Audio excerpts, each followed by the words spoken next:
வணக்கம் ட்ரேடர்ஸ். நாம் இன்றைக்கி வழக்கம் போல் நம்மளுடைய கான்செப்டான முதல் 15 நிமிடத்தோட அந்த ஹையையும் லோவையும் மார்க் பண்ணிவிட்டு எப்படி ட்ரேட் எடுக்கலாம் அப்படிங்கிறத பார்க்க போகிறோம். அதுக்கு முன்னாடி டெஸ்கிரிப்ஷன் போய் டிஸ்க்ளைமர் படிச்சுக்கோங்க. இந்த யூடியூப்பில் இந்த சேனலில் ஒளிபரப்பப்படுற எல்லா வீடியோக்களும் கற்றுக்கொள்வதற்காகவும் கல்வி நோக்கத்திற்காகவும் மட்டுமே. வாங்க வீடியோக்குள்ளே போகலாம். இன்றைக்கியோட ஹையையும் லோவையும் நான் மார்க் பண்ணிக்கிட்டேன். லோ என்ன அப்படின்னு பார்த்தீங்கன்னா 22,718. ஹை என்ன அப்படின்னு பார்த்தீங்கன்னா 22,893. கிட்டத்தட்ட முதல் 15 நிமிடத்தில் 200 பாயிண்ட் மூவ்மெண்ட் ஆகிருக்கு. அதனால தான் நான் எப்போதுமே சொல்கிறேன், முதல் 15 நிமிஷம் என்ன நடக்குதுன்னு வேடிக்கை மட்டும் பாருங்கள், ட்ரேடு எடுக்காதீங்க அப்படின்ட்டு. அதெல்லாம் இன்னொன்று என்ன அப்படின்னு பார்த்தீங்கன்னா, இந்த நிஃப்டி எக்ஸ்பைரி இன்னைக்கு நல்லா தெரியாமல், உங்களுக்கு எந்த கான்செப்ட் தெரிஞ்சிருந்தாலும் நல்லா ப்ராக்டிஸ் பண்ணாமல் என்ட்ரிக்குள்ளே போகாதீங்க. ஏன்னா மூமெண்ட் மேலே கீழேன்னு பயங்கரமாக இருக்கும். அதனால் நம்ம எவ்வளோ பாயிண்ட்டு ஸ்டாப் லாஸ் போட்டாலும் அதை அடிச்சிடும். அதனால் நமக்கு ஆட்டோமேட்டிக்காக நம்ம பேனிக் ஆகி லாஸ் நிறைய ஆக ஆரம்பிச்சிடும். அதனால் நிஃப்டி எக்ஸ்பைரி இன்னைக்கு ட்ரேடு எடுக்காமல் இருக்கிறது என்ன கேட்டால் நல்லது அப்படின்னு நான் நினைக்கிறேன். இப்போ இன்றைக்கி பார்த்திங்கன்னா முதல் 3/4 மணி நேரம், அதாவது ஃபஸ்ட்டு, செகண்டு, தேர்டு கேண்டில், மொதல் 3 கேண்டில்லையுமே ட்ரேடு எடுக்கிறதுக்கான வாய்ப்புகள் இல்லை அப்படின்னு தான் நினைக்கிறேன். அதுக்கப்புறமுமே பார்த்திங்க அப்படின்னா ஒரு பெரிய டிகே வேலை தான் நடந்திருக்குது. டிகே முடிச்சுட்டு அந்த ஃபஸ்ட்டு 15 மினிட்ஸோட ஹையை பிரேக் பண்ணிவிட்டு மேலே போயிட்டு திரும்ப கீழே திரும்ப மேலே போயிட்டு சைடுவேஸ் போட்டுட்டு அப்படியே மேலே கீழே அப்படின்னு போயிருக்குது.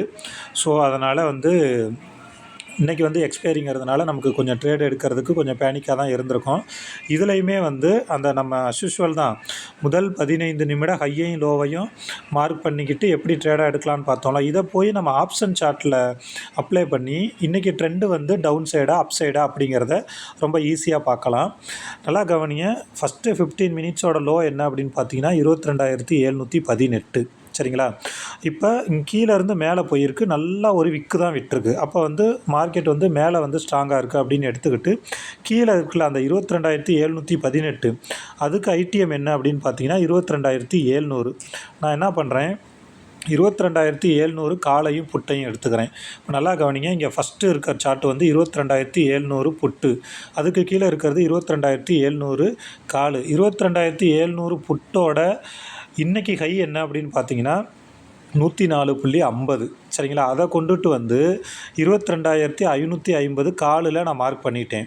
அதே மாதிரி 22,550 காலோட லோ என்ன அப்படின்னு பார்த்தீங்கன்னா 111. அதை கொண்டுட்டு 22,550 புட்டில் மார்க் பண்ணிட்டேன். நல்லா கவனிங்க.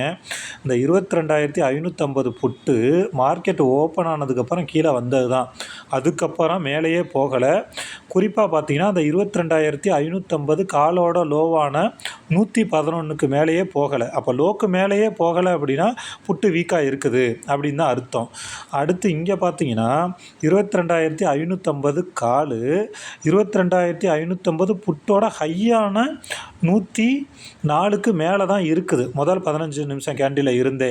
ஸோ நம்ம மார்க்கெட்டு அப் ட்ரெண்டாக தான் இருக்குது அப்படின்னு நினச்சி இதில் ஒரு என்ட்ரிக்கு போயிருந்தோம் அப்படின்னா, ரொம்ப இல்லைனாலும் ஒரு 160 என்ட்ரி போட்டிருந்தோம், அல்லது நீங்கள் எங்கே போயினாலும் என்ட்ரி போட்டிருக்கீங்கன்னு வச்சுங்களேன், ஒரு 100லேருந்து 150க்குள்ளே என்ட்ரி போட்டிருந்தீங்க, அல்லது 170-80க்குள்ளே போட்டிருந்தீங்க அப்படின்னா சாலிடாக ஒரு 30லேருந்து 50 பாயிண்ட் பிடிச்சிருக்கலாம்.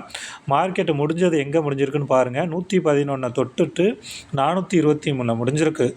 இவ்வளோ நேரம்லாம் நம்மளால் கண்டிப்பாக யாராலையுமே வெயிட் பண்ண முடியாது. பட் இது உங்களுக்கு ஒரு நல்ல க்ளூ என்ன அப்படின்னு பார்த்தீங்கன்னா, இந்த 22,550 புட்டோட ஹைக்கு மேலே 22,550 கால் போயிடுச்சு.